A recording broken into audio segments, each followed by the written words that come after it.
Yo guys, it's slyroh. You already know that today I'm bringing you guys my battle for week 7 of the Battle Union, season 3, against Potato Jim and his Meath Mamoswines. Yeah, we made it to week 7. I'm really happy. I've been looking forward to playing Jim since the beginning of the season. He's a cool dude. Is a friend of mine, and there's no better feeling than tearing your friends down in a Pokemon battle. So that's what we're going to do. Anyway, we have won like 3 straight games. We're sitting pretty. We're sitting. I was gonna say pretty.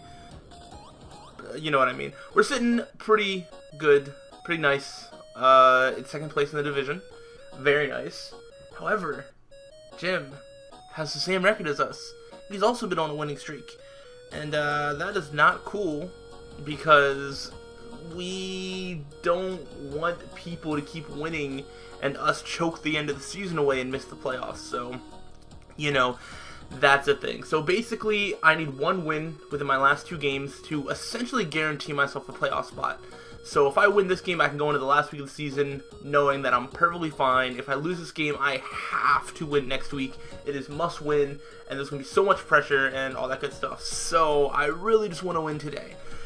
Alright, but anyway, let's go ahead and move on to the match. That way I don't take 5 minutes introing the match. Team Builder went up yesterday if you want to see what I'm bringing and everything that Jim could bring. I'm going to do this different order than I usually do. First, let's look at the team that Jim brought. He brought the Mega Aggron, the Shaman, the Florges, the Terrakion, the Latios, and the Pangoro. Nothing too surprising. That means he did not bring Rotom Heat, Mismagius, or Porygon Z, which makes sense. Porygon Z is still a threat in general, but I could definitely see why he didn't bring it. Same with Mismagius, and somewhat same with Rotom Heat. I mean, I think Rotom Heat would probably also be a good bring, but everything he brought is also good bring, so I think he was in that situation of having like 7 good mons to fill up 6 slots. And these are the 6 he chose, so very, very scary. However, I do notice no Rotom Heat, so Stealth Rocks are not as important. As you can see, the mods that I'm bringing an Omastar, because I brought it off the bench for Ambipom, and it has Spikes and Stealth Rocks, Scald, and Knockoff, Max Speed, Timid, Max HP with a Focus Dash, just to make sure that I definitely get up some hazards, because the only possible hazard removal is Latios, and I'm not sure if he's going to bring it. Although, because I brought Omastar off the bench, maybe it's more likely for him to bring. Either way, it's still nice, and also I didn't really have another 6 Pokemon that I needed. I've struggled coming up with, you know, like, after Mega Venusaur, Arcanine, Metagross, Manaphy, I struggled finding another 2. So it's just filling a role that could help, but it might not, and if it doesn't, then oh well, no big deal. Got a physically defensive Mega Venusaur with Toxic and Sludge Bomb and Giga Drain and Synthesis. Choice Specs Arcanine with Fire Blast and Dragon Pulse. Because that Oko is a Mega Aggron, and Dragon Pulse is fun against Latios. Choice Scarfed, Flagon, Dragon Claw, U-Turn, Earth Power, and something else. I don't remember. So, there's that. Probably another Rock Slide or something. I don't know. Metagross, Assault Vest, has Ice Punch, Rock Slide, Earthquake, and Meteor Mash. And outspeeds the defensive Florges. And then Choice Scarf Manaphy with Scald, Ice Beam, U-Turn, and Dazzling Gleam. So, double Scarfer and a bunch of threats. So, I've definitely been talking long enough. Any questions, ask in the comments. Otherwise, sit down, shut up. No, I'm just kidding. And watch the video. Let's go. So, like I said, Omastar is the lead, so I can get up hazards and just see, you know. And maybe if he doesn't go straight into Latios, I can at least get damage on other stuff before he, you know, defogs him away. So I figure that the most important layer to get up is Spikes. So I go for Spikes first. As he goes for the knockoff, does less than half and activates my weak armor. Anytime I get hit by a physical hit, it lowers my defense but raises my speed. Awesome. So I'm going to go ahead and get up a layer of Spikes. And I think this is either a roll or I'm definitely going to live another one. But I actually go first now that my speed went up and I'm max speed. I do go for the Choice Scarf. He goes for another knockoff. That kind of tells me that he's probably Scarfed. I do live just because I don't have an item, so he doesn't get the boosted knockoff anymore. And so now plus 2 speed, and I got up one of each hazard, and I'm like, you know what, I should try and get damage and the cheeky burn. I get damage and the cheeky burn. That's what Skull does. It is what it is.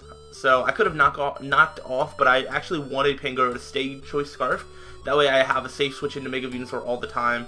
He doesn't try and do any other sort of weird moves, because I just assume he's going to go for knockoff every single time that he comes in with Pangoro, because that's just what Pangoros do, and it's very scary. So, Venusaur comes in, and I'm just going to go for the Sludge Bomb, because I don't expect Aggron to come in, because then we'd be going into, like, a stall fest where, like, neither of us have anything to hit the other one, I'm assuming.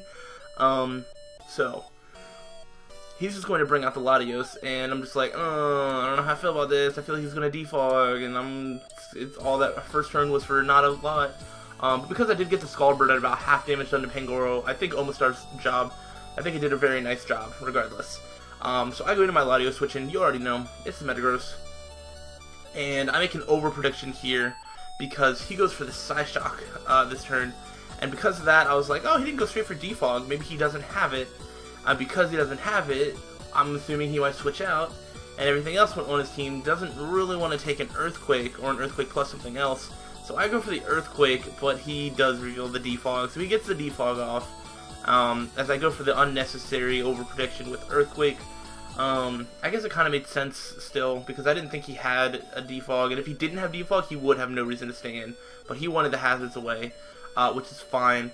But this time he actually stays in, and he goes for a Shadow Ball. This would do a lot if I wasn't Assault Vest with a lot of HP investment, so fair play. But I do live with, he's still a lot of health. Go for the Ice Punch, and the Latios is dead. So Mons are dropping left and right. Mons are dropping like flies around here. It's crazy. You know, last week was super solly. This week is super not solly, whatever the opposite of that is. But here's the Aggron. I was just like, why couldn't you just switch into that one and went for Earthquake? That would have made my life so much better. I don't really have an Aggron switching, so it doesn't look like it can do a whole lot to Manaphy. So I'm like, let's go into Manaphy, even though I'm pretty sure he's just going to get up his rocks. And, whew, surprise, surprise, he does get up his rocks. And I'm like, oh, well then. He risks the Scald Burn on his Aggron, so that way he can end up roaring me out, probably afraid of some sort of setup, because I brought setup Manaphy all the time, and I actually tried to set up on a regular Aggron week 1, so why would I not try to set up on a Mega Aggron? So, makes sense why he would roar. He roars me out to the Metagross, and I'm like, an Earthquake isn't going to kill him, but I'm pretty sure he's going to go for an Earthquake against the Metagross. There's no reason for him to go for an Ice Punch, predicting this Flagon, because why would he do that? So he just goes for the Earthquake, and I'm just like, ha, I got you, got that prediction, let me hit you with an Earth Power, and I know how much Jim Flate hates Flagon. If Flagon could take out his Mega Aggron, I would never let him live it down. It doesn't take him out. And he goes for the Heavy Slam, and I'm dead. So, I tried so hard and got so far, but in the end, I mean, Aggron's still in red health, so it kind of mattered. So, back into Manaphy, U-Turn almost takes him out. U-Turn does like 3%, I'm not sure. I go for the Ice Beam because it takes out the Mega Aggron, and if he switched out, he probably would have switched into Shaman. And then I can 2-hit KO Shaman if it's not defensive, so fun stuff. But now he's going to go into Pangoro, and I'm just like, I could kill you with an Ice Beam right now, but I don't want to reveal that I'm Scarfed because I think you're Scarfed. So I'm just going to switch into my safe switch-in of Mega Venusaur. So that's cool. I figure I could save the Scarf for later. But now I'm looking, I'm just like, can I just 1v1 his whole team with Mega Venusaur? Because I almost think that I can.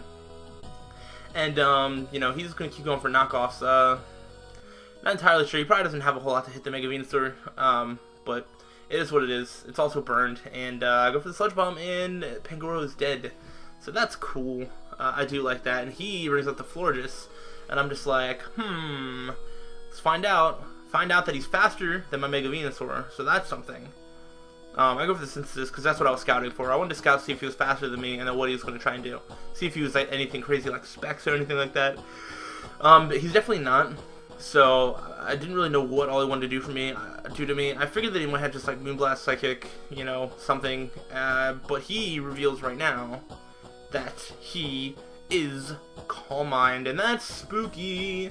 If I went on to anything else, or if I tried to Sludge Bomb him right there, this thing would be setting up a lot of Calm Minds right now. But thankfully for me, he does not know how much speed investment I have on this thing. I could potentially outspeed him. I know I don't outspeed him, but he doesn't know that. He outsped my Mega Venusaur. There's no way my Metagross outspeeds it. My Metagross is slower than my Mega Venusaur. So, but I go for the Meteor Mash, you know. I kind of threaten him out into thinking that I'm faster than him, and I get off about half to the Shaman.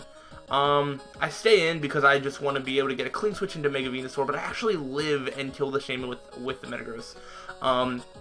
Had that killed, I would have just went into Mega Venusaur again, would have went for a Sludge Bomb, and something was taking a lot of damage.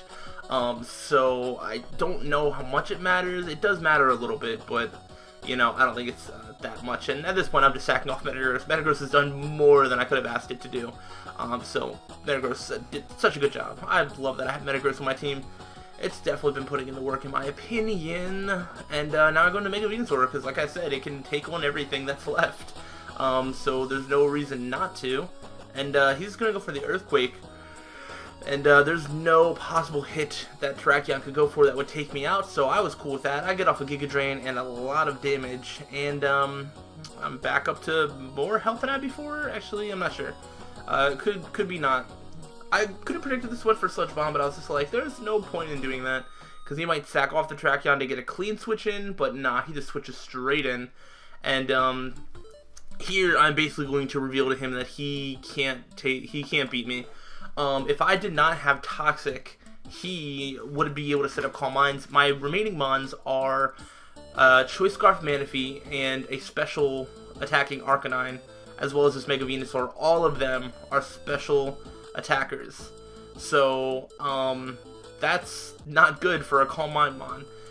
So here I have to hope that he doesn't have Heal Bell. I'm thinking he's revealed Calm Mind. I'm thinking he has stat like Moonblast, Psychic, and then he has to either have Synthesis or Wish, or I guess Synthesis or Heal Bell.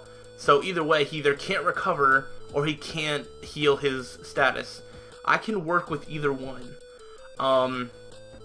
I figure if he goes for Heal Bell, I could still get the Sludge Bomb poisoned, and then I could just force him to go for more turns to Heal Bell. But he's kind of proven to me that he doesn't have it because he just sets up another Calm Mind. I'm looking, I'm pretty sure I can still live a Psychic from this range, and at this point I just want to keep getting damage off on him and pressure him. So, you know, he wastes a turn here going for Synthesis instead of setting up a Calm Mind or instead of attacking me, because that toxic damage is going to rack up. I'm going to get off another Sludge Bomb. Basically I do end up winning this 1v1 essentially just because of the fact that I'm able to stay in long enough for the toxic damage to rack up to get to the point of killing him. Like, I'm just doing a decent chunk. He goes for the Psychic, and unfortunately that does not take me out. So, you know, because Mega Venusaur is fat. That was probably a roll, seeing as I lived on 10 HP, but I was pretty confident I'd live that hit. And if not, then I would have just went into Arcanine. Arcanine could live 2 hits. Could live Rocks plus a Psychic. I would be able to get off some damage as well as another turn of Toxic before I would go into Manaphy and most likely be able to sweep up with Scald. So he takes out the Mega Venusaur, but Toxic has already done its work, and it is going to take out the Florges. So chalk up another kill to the Venusaur, and yeah, so you see the Florges go down. All he has left is Terrakion, and I have a Scarfed Manaphy with Scald. So even if he's max speed Terrakion, it doesn't matter, because he's not going to live the Scald where he's at. Scald does like 89% or something like that, so I'm pretty set.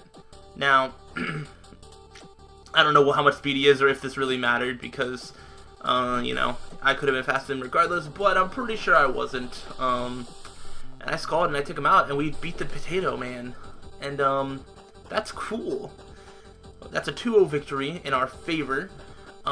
Much more offensive and quick than last week. Very cool. And we've won 4 games in a row. So, ain't nobody hotter than us, yo. We got 5 wins total, 5-2 heading into the last week of the season. And I can basically do whatever I want. Next week we play Trip, who's first place in the division. However, this may spoil his match a little bit. No, maybe not. Essentially, if we beat him next week, we'll finish in first place in the division. Okay? I'll go into the specifics of why that is next week, that way I don't spoil the result of this match. But if we win against Trip next week, we will end the season in first place in our division, which is pretty cool. So, we'll see about that. You know, we'll also have to see what kind of mind games we can play with Trip, because there's a there's a strong possibility we could be facing Trip again in the playoffs. So we have to be careful not to reveal all of our cards against him. And I don't know, maybe we'll just see how much we can meme it up next week. But I'm very, very excited for that match, and I'm excited that I got a win, and excited just in general. So hopefully you guys did enjoy this video. Comments, questions, concerns, inquiries, you know where to put them. And I'll see you next week when we finish out the regular season of the Battle Union. It's almost over. Oh my gosh. But yeah, that's going to be that. So thanks for watching, and until the next time, guys, stay sly.